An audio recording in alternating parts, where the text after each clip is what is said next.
In the infinite darkness of the cosmos, stars are born, shine, and die. Yet even among those lights, there are stories lost to time. One such story begins, not on Earth, but on the distant, crimson sands of Mars. It is here, in the echo of two suns and under skies of emerald hue, that the fate of an entire species would be decided and the destiny of one soul would forever be intertwined with humanity. Jayon Jayons was not always known as the Martian Manhunter. Once, he was simply a father, a husband, a leader among his people, the Green Martians. They were a race of extraordinary beings, gifted with powers beyond imagination, telepathy that could link minds across continents, the ability to shift their forms into any they chose, and strength to rival the mightiest of gods. But above all, they were a people of unity, living in harmony with their world. Their culture deeply rooted in peace, family, and collective consciousness. Jayon's life was a testament to that balance. He was a protector of his people, revered for his wisdom and compassion. His home was filled with warmth, laughter, and love, the kind only found in the embrace of a family. His wife, Myria H., and his daughter Kahim represented the heartbeat of his existence. For Jayon, power meant nothing if it was not used to safeguard those he loved. But Mars, like all worlds, was not without shadow. Deep within the hearts of the Red Martians, an ancient, rival race burned envy and ambition. Where the Green Martians saw harmony, the Red saw weakness. They craved domination and sought to impose their will through fire and conquest. The conflict between the two races spanned centuries, a cold war of ideology and blood that never truly ended. It was during one such conflict that tragedy struck. Through a weapon born of hatred and terror, the psychic plague known as Eshremir Eskursta, Red Martians unleashed devastation unlike any Mars had ever known. Invisible and unstoppable, the plague swept across the planet. One by one, the Green Martians fell, consumed in a wave of fire that burned not only their bodies, but their very minds. Families were torn apart in an instant. Cities that had stood for millennia crumbled into ashes. Jayon could only watch in horror as the curse consumed his world. His cries echoed telepathically across the void as he desperately tried to protect his wife and daughter. He held them as the fire swept through, watching their forms disintegrate before his very eyes. The moment seared into his soul, his family's final embrace turning to nothing but dust in his arms. Mars, once a cradle of civilization, became a graveyard, its deserts silent, its skies empty, its history buried under the ashes of its people. Jayons, once one of many, was now the last of his kind, alone, a ghost wandering the ruins of a dead world, carrying the unbearable weight of survival. It was in this broken state that fate intervened. Across space and time, on a small, blue planet teeming with life, an experiment was unfolding. The human scientist Dr. Sol Erdl, working with teleportation technology far beyond his age, opened a rift between worlds. The beam of energy reached into the void, grasping Jayon and tearing him from his desolate home. In a flash of green fire, the Martian was pulled through dimensions and cast down upon Earth. When he awoke, he found himself not among the ruins of Mars, but in a strange laboratory filled with machines and the scent of human life. Dr. Erdl stood before him, astonished at the being he had summoned. Yet the scientist's awe quickly turned to fear, for before him stood a towering figure of emerald skin, eyes glowing with sorrow and power. Jayon reached into the man's mind, seeking to communicate, to calm him. He meant no harm, only understanding, but the human mind was fragile, unprepared for the raw psychic connection of a Martian. Dr. Erdl's heart gave out under the strain, and with his final breath, the man whispered, "I am sorry, so sorry." Alone once more, Jayon stood over the lifeless form of the only being who had known his secret. On this alien world, he was a stranger in exile, burdened by memories of fire and loss. Yet within that despair, a spark remained. Jayon realized that Earth, though different from Mars, was filled with the same contradictions: cruelty and kindness, hatred and love, destruction and hope. It was a world still teetering on the edge, as Mars once had. For the first time since the destruction of his people, Jayon made a choice. He would not allow Earth to follow the path of Mars. He would use his powers not for conquest, not for revenge, but for protection. He would stand as guardian, a silent watchman, a hidden force working from the shadows to defend humanity from the fate that had consumed his own world. And so, the Martian Manhunter was born, not yet the hero we would come to know, but a refugee, haunted by tragedy, searching for purpose on a world not his own. His journey of grief, transformation, and destiny had only just begun. The red sands of Mars whispered ancient stories long before the world knew his name. Jaons was not merely a warrior or a guardian, he was a father, a husband, and a man of peace. But peace was fragile on Mars, and the fate of his people would soon turn to ashes. On Mars, two great cultures defined the planet, the Green Martians and the White Martians. Though both shared immense psychic abilities, telepathy, shape-shifting, intangibility, and strength rivaling the gods, their philosophies diverged. The Green Martians, Jaons people, lived in harmony, valuing unity and compassion. The White Martians, however, hungered for conquest and domination. It was a cycle of war and uneasy truces, an endless struggle for survival under the twin moons of their dying world. Jaon was a leader, a protector, and most importantly, a father. His mate, Miri, and his beloved daughter, Kahim, were his anchor, grounding him in love while chaos swirled across Mars. For a time, his family gave him hope that Mars could one day rise beyond the eternal conflicts. But fate is merciless. The Great Plague, born from the flames of war, swept across the planet. A terrible psychic virus known as Atrinmir's curse ignited within the Martian race, setting their very bodies aflame whenever they reached out. With their telepathic gifts, what had once united them, their psychic bond, became the instrument of their destruction. One by one, Martians burned alive in green fire, their screams echoing across the telepathic stream. Jaon held his family close as he watched the plague consume his people. He tried everything to shield them, separating their minds, suppressing their gifts, praying to gods that had long abandoned them, but nothing could stop the fire. In his arms, Miri and Kahim turned to ash, their souls slipping away. As Jaon's mind was torn apart by grief, Mars died. Its cities, once filled with song and laughter, became tombs of dust. Its skies, once alive with the glow of life, turned silent. And Jaons became the last Green Martian. For centuries, he wandered the ruins of his homeworld, haunted by voices of the dead. The telepathic link that once brought joy now cursed him with the echoes of loss. Alone, he became a phantom of memory, a ghost trapped in a world of dust and silence. The mighty warrior who had led armies became a broken soul wandering through endless ruins. But destiny had not abandoned him. Across the void of time and space, on a small blue world called Earth, a scientist named Dr. Saul Erdl experimented with a teleportation device unlike anything humanity had ever seen. His machine reached beyond the stars, tearing a rift through dimensions, and in one fateful instant, that rift pulled Jaons from the cold ruins of Mars into the heart of Earth's world. When he emerged, Jaon was confused, disoriented, still burdened by the grief of his lost family. Dr. Erdl, the man who summoned him, was awestruck. But their meeting was short-lived. Erdl's frail human heart could not withstand the shock of the Martian's sudden arrival, and he died almost instantly. Jaon was left stranded on an alien world, with no guide, no family, no home. The Martian Manhunter now walked a planet that was not his own, forced to hide his green skin, his towering frame, and his immense powers. Humanity was not ready to see him. He knew fear would turn them against him, and so he became a shapeshifter, molding his form into that of a human. He walked among Earth's people, learning their languages, their cultures, their strengths, and their flaws. But inside, he remained fractured. He carried the pain of his people's extinction, the guilt of surviving when none else had, and the fear of revealing his true self to a world not ready to accept him. Every time he looked up at Earth's night sky, he searched for the red dot of his homeworld. But Mars was gone, and so was his family. Yet, even in his grief, Jaon saw something within humanity, something worth protecting. Their resilience, their passion, their ability to rise after tragedy reminded him of the family he had lost.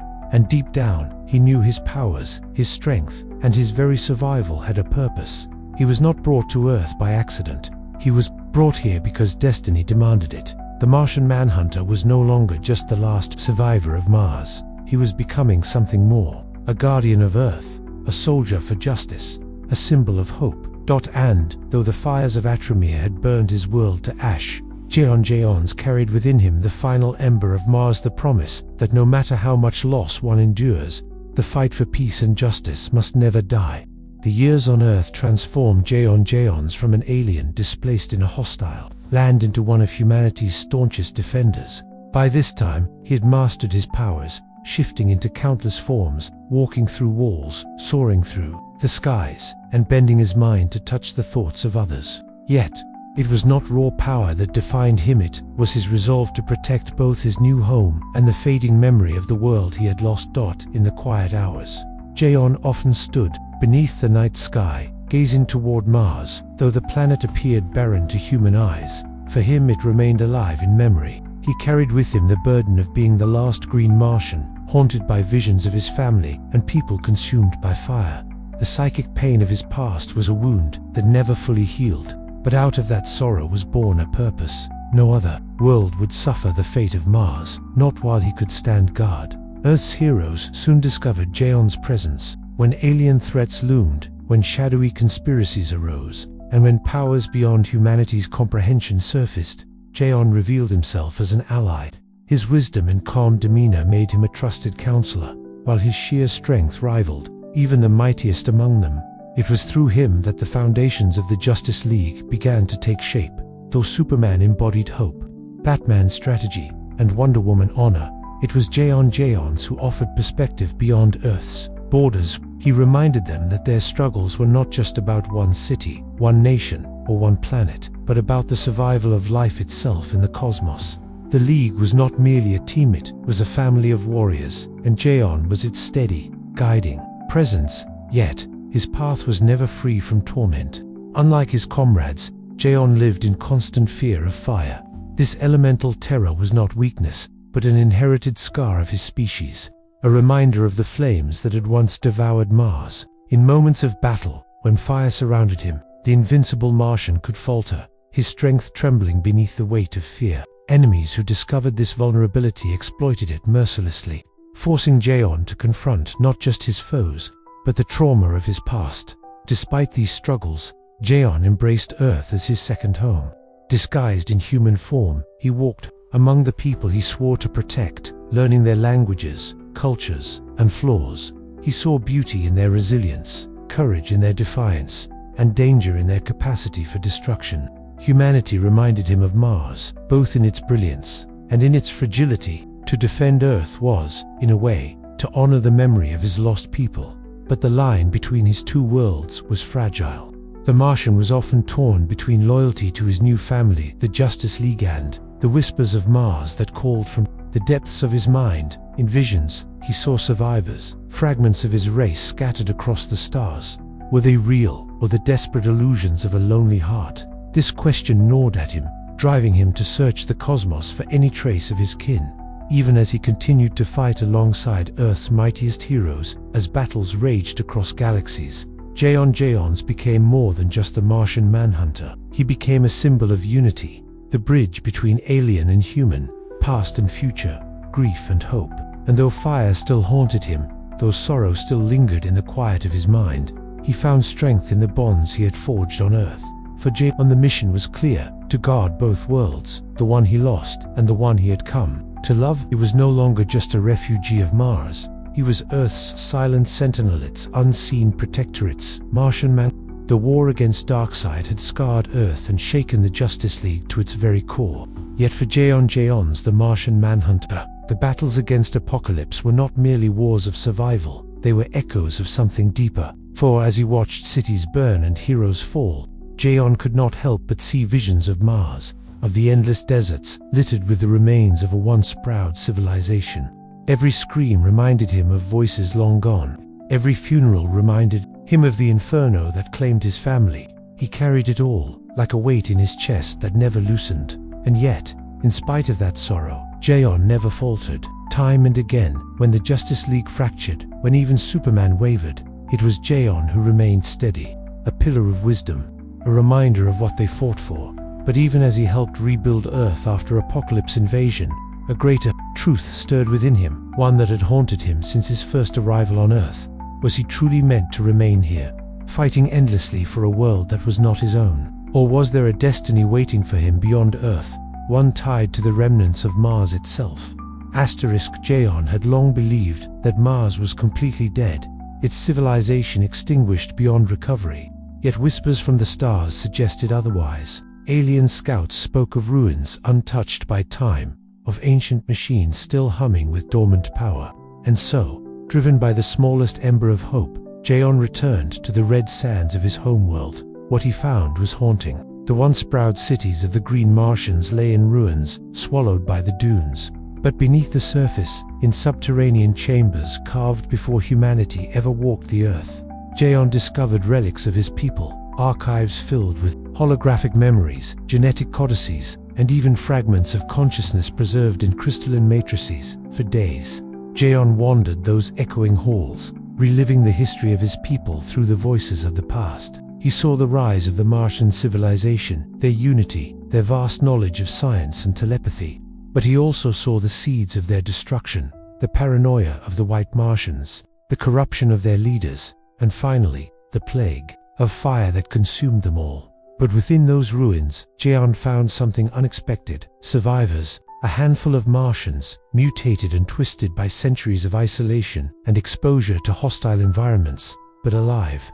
Some had embraced savagery, becoming little more than predators. Others retained their minds but bore scars too deep to heal. For the first time in millennia, Jaon was not the last. Yet this revelation brought him no peace. For these survivors looked to him as a leader, a savior who could rebuild Mars from the ashes. And Jaon, torn between his loyalty to Earth and the call of his own blood, faced a choice unlike any before. The Justice League needed him. Earth had become his adopted home, a world that had embraced him when his own had rejected him. But Mars, broken though it was his birthright. Could he abandon the League to restore what was lost? Could he truly walk away from the family he had built among humanity? In the end, Jaon found his answer not in logic, but in compassion. He chose both. He established a refuge on Mars for the survivors, teaching them what he had learned on Earth: unity, compassion, the strength found in diversity. At the same time, he continued his role as Earth's protector, splitting his time between worlds. It was a burden no mortal could endure, but Jaon bore it willingly. This dual existence defined his later years. To humans, he was the Martian Manhunter, a hero who fought alongside Superman and Wonder Woman against cosmic threats. To Martians, he was the father of the Red Sands, the one who rekindled hope for a species thought extinct. But even as he carried this dual responsibility, Jaon knew the truth. He would never truly belong to either world. He was forever the bridge between two civilizations, a living reminder of both tragedy and resilience. When the multiverse itself began to fracture, when the Anti-Monitor returned, and reality trembled under the weight of infinite worlds, Jaon once again stood with his family, the Justice League. And in that final battle, when the skies turned red and universes collapsed, Jaon proved why he was among the greatest heroes to ever live. Facing an enemy that sought to erase all life, Jaon unleashed the full might of his mind and spirit. He projected visions of hope into the minds of billions across the cosmos, uniting them in a singular will to resist annihilation. His telepathy became a beacon, a shield against despair. And when the Anti-Monitor struck him down, Jaon did not fall in silence. He fought until his very last breath, his final thoughts not of vengeance, but of love, for Mars, for Earth, for every soul he had sworn to protect. Though he fell, his sacrifice bought the League precious time enough to turn the tide. And in that moment, Jaon's, the last Martian, became something greater, an eternal guardian whose spirit would echo across the stars for all time. Jaon's story is not one of victory without sacrifice, nor of belonging without struggle. It is the story of a being who lost everything, yet still chose to give everything he had to others. To Earth, he will always be remembered as the quiet protector, the telepathic sentinel who stood watch when others faltered. To Mars, he is the spark of rebirth, the one who proved that even in the shadow of extinction, hope can rise again. But beyond titles, beyond legend, Jaon's legacy is this: that compassion is the greatest strength of all, stronger than flight, stronger than fire, stronger even than death. And so the Martian Manhunter lives on, not in body, but in every life he touched, in every act of unity, in every world saved from despair. The last son of Mars, forever a hero of the multiverse. Asterisk, asterisk, asterisk.